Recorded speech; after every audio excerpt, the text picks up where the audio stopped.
આ તરફ સુરતના ગ્રામીણ વિસ્તારમાં દીપડાની દહેશત સામે આવી છે। બોડિયા ગામમાં એકવાર નહીં પરંતુ 2 થી 3 વાર દીપડો દેખાતા હાલ સમગ્ર ગામમાં સવાર હોય કે બપોર કે પછી રાત ગામમાં ચોતરફ સન્નાટો છવાઈ જાય છે। જો કે વન વિભાગ અત્યાર સુધીની તમામ કાર્યવાહીમાં નિષ્ફળ સાબિત થયું છે।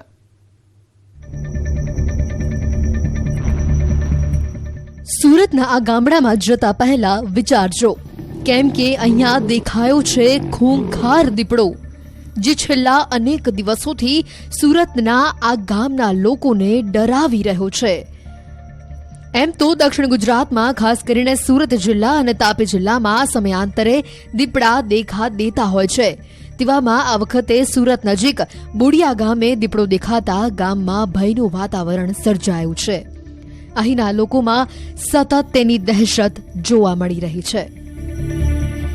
ડરનો માહોલ ઘણો છે, કારણ કે લોકો ખેતરાળી, જે અમારા ખેતી એરિયો છે ખેતરાળીનો એરિયા, એમાં લોકો સાંજના સમયે ચાલવા બી જાય છે, પછી ખેતીલાયક પદ્ધતિ માટે બી જાય છે, પણ હમણાં લોકો સાંજના સમયે જતા ડરે છે, કારણ કે દીપડો 2-4 રાહદારી જોયો છે। સુરત સરસાણા નજીક આવેલા બોડિયા ગામ થોડા સમય અગાઉ પણ દીપડો દેખાયો હતો। મોડી રાતે દીપડો ગામમાં લટાર મારતો દેખાતા ગામ લોકોમાં ભય જોવા મળ્યો છે। સ્થાનિક લોકો દ્વારા વન વિભાગના અધિકારીઓને જાણ કરવામાં આવી હતી, જેથી વન વિભાગની ટીમે જે વિસ્તારની અંદર દીપડો દેખાયો હતો તેની આસપાસના વિસ્તારનું નિરીક્ષણ કર્યું હતું। ત્યારબાદ સમગ્ર ઘટના વિશે ઉચ્ચ અધિકારીઓને પણ જાણ કરવામાં આવી હતી। તો બીજી તરફ વન વિભાગની ટીમે દીપડાને પકડવા માટેના પ્રયાસો શરૂ કર્યા છે। દીપડાને પકડવા વન વિભાગે બોડિયા ગામમાં અલગ અલગ વિસ્તારમાં પાંજરું મૂકી દીપડાને પકડવાની કાર્યવાહી હાથ ધરી છે। ઉનાળાની શરૂઆત થતાની સાથે દીપડાઓ પોતાનો જે ખોરાક છે ખોરાક શોધવા માટે શહેરી વિસ્તારો તરફ ધીરે ધીરે આગળ વધી રહ્યા છે। ત્યારે સુરતના છેવાડે આવેલા બોડિયા ગામ ખાતે 3 દિવસ પહેલા દીપડો દેખાયો હોવાનો એક વિડીયો વાયરલ થયો હતો। જો કે આમ તો છેલ્લા 1 મહિનાથી આ વિસ્તારમાં દીપડા દેખાતા હોવાની વાતો સામે આવી રહી છે। ત્યારે વિડીયો વાયરલ થયા બાદ લોકોની જે વાત છે તે માનીને સુરત વન વિભાગ દ્વારા દીપડાને પકડવા માટે ખાસ કરીને બોડિયા ગામ ખાતે 3 અલગ અલગ જગ્યા પર પિંજરા મૂકવામાં આવ્યા છે। બોડિયા ગામ પાસેથી મોડી રાતે વાહન ચાલક પસાર થઈ રહ્યો હતો અને તે દરમિયાન એકાએક દીપડો તેની ગાડી સામે આવી ગયો। પોતાની ગાડી સામે દીપડો આવી જતા તેને ગાડી ઊભી રાખી દીધી હતી અને ત્યારબાદ પોતાના મોબાઈલમાં દીપડાની હિલચાલને કેદ કરી લીધી હતી। જે બાદ આ વિસ્તારમાં નાના ભૂલકા રમવા માટે જતા ડરી રહ્યા છે। મોટેરાઓ આ વિસ્તારમાં ચાલવા પણ નીકળે છે, પરંતુ હવે ત્યાં જતા પણ આ લોકો ડરી રહ્યા છે। અને લોકોને સાંજના ટાઈમે ખેતર જવામાં થોડી અગવડ પડે છે કે સાંજના ટાઈમે બહાર નીકળી આવે છે, એના માટે હાલમાં બી અમે વેટ એન્ડ વોચ કરી રહ્યા છે। 1 વીક જેવું થઈ ગયું છે પાંજરા મૂક્યા તેના, પણ હજુ સુધી કંઈ રિઝલ્ટ આવ્યું નથી એમ। ને ભયનો માહોલ તો ઘણો છે કે ખેતર અમારા બધા ગામના ખેડૂત, બધી ખેતીની જમીન છે, તો સવાર સાંજ 2 ટાઈમ ખેતરે જવું પડે ખેડૂતે।